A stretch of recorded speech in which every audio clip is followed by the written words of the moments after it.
winter there? Well, going to Scandinavia in wintertime is amazing. I strongly encourage you to go there on wintertime, because on summertime you can go anywhere and it's gonna be beautiful and everything, but in wintertime it's very, very beautiful. It's beautiful, but you need to be prepared for these temperatures. For example, this city is in the countryside. It was like it is 2 hours by bus from Trondheim. This city in the photo is called Røros. And this day I went there for an winter fair. And it's a small village, but this day it was minus 20 degrees Celsius. Oh my God. Outside. This photo I took when I went to Bymarka, which is it's like a forest in Trondheim, and people go there to ski in wintertime. And Norwegian people are crazy about skiing. Like they were born skiing. They have this joke there. And this is like a kind of this was a skiing competition. So I took this photo to illustrate and to remember it. And this day I was trying to ski. And you can use these paths that it's showing the picture to help you to get in the skis. To navigate.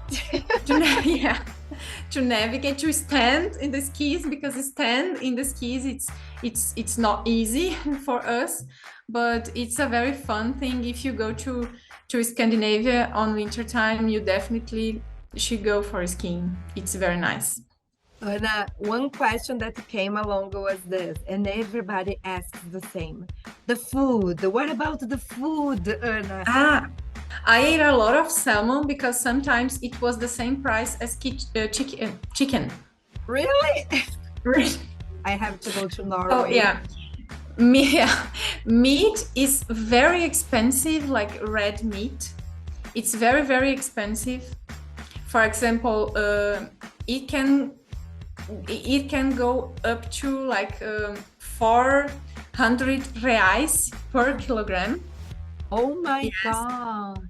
So I ate like almost no red meat.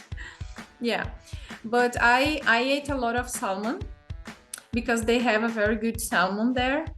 And they have like a different kind of cheeses, like they have brown cheese, which is very good.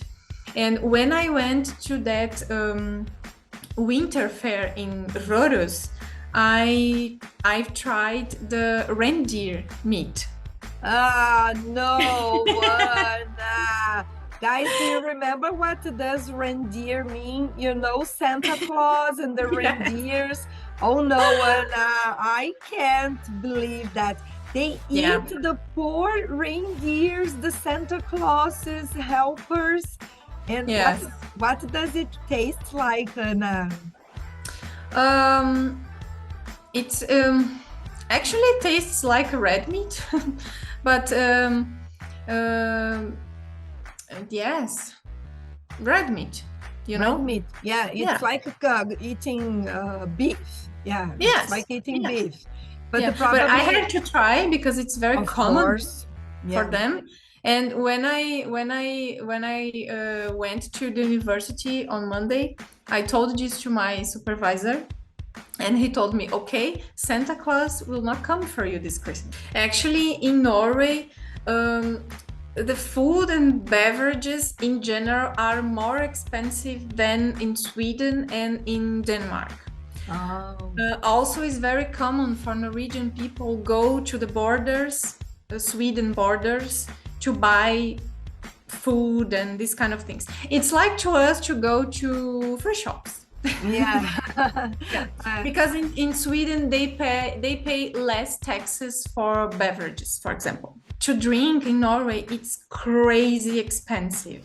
I think I drank wine once or 2 times in 6 months.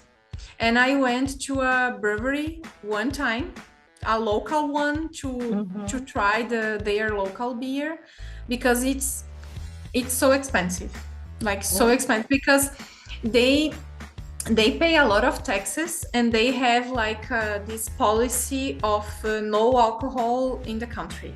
What do they do in their leisure time? Are there pubs? Are there restaurants? Yeah. Basically, they go to the restaurants. They really like to spend time with family in the weekend. Like they spend time with family. They like to travel. And we went to some restaurants and some pubs to enjoy the food and everything. And they have many Italian restaurants there and Spanish, so it's very common. And also in Trondheim, there was a restaurant called, it was something like barbecue. It's Brazilian barbecue or something like that. I've heard that the owner is a Turkish guy. So I don't really know. My God, there's nothing to do. About the school system, okay? Is it almost the same as ours? I believe it's pretty much the same as we have here. But they don't have like private schools that we have here. All the public system is very, very good. Also the universities, they are public and they are very, very good. So they have this. One different thing is when they go to the elementary school, if I'm not mistaken, they need to choose 2 more languages to learn. Oh, cool. So yeah, so they learn Norwegian, of course, because it's the mother language, but they need to choose another language, English and another one. So it's very common that they speak French and German as well. I always ask this question for people that lived abroad. When you told them, okay, I'm Brazilian, okay, what are their views? For example, Norwegian people, what do they know about us? Probably nothing. Yeah, very few things. First of all, I had to explain to them the south of the country because they don't know that the south exists.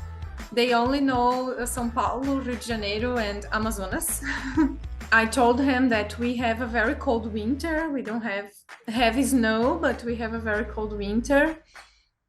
And yeah, mainly is that they know carnival, that things that European people know about us, you know. Did you adapt very easily to the transportation system, to the food, to the schedule at the university? What time did the class start there? I didn't have to attend classes. Like my work, it was mainly in the lab, doing experimental research, but for me it was easy to adapt. It was not a big issue for me. The food also, like yeah, they have many kinds of fruits, vegetables. Of course they import because they don't have like enough territory to culture everything, but it was not a big issue for me. But one thing that I can say is because of the winter, they have like a very short period of light. For example, the sunrise in December, the sunrise is at 10 a.m. and the sunset is 2 o'clock p.m. Ana, if someone wants to get a scholarship to study abroad, to go to Scandinavia, okay? And now, of course, they are still, most of them, they are in high school, they are beginning college. What is your advice for people that wanted to live an experience like you did? First of all, English. Thank you, Ana. It's not possible to go abroad if you cannot speak that well, because I'm not like a very good speaker, but you need to know because it's important. It's important for the daily life. You will need to know like for the daily life, to go to the supermarket, to go to the drugstore, whatever you want to do, you need to learn English. It's very important.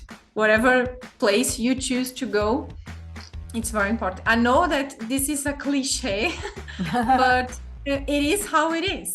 Ana, now our time is finishing. I would love to listen to you for more 1 hour because I'm very curious about it.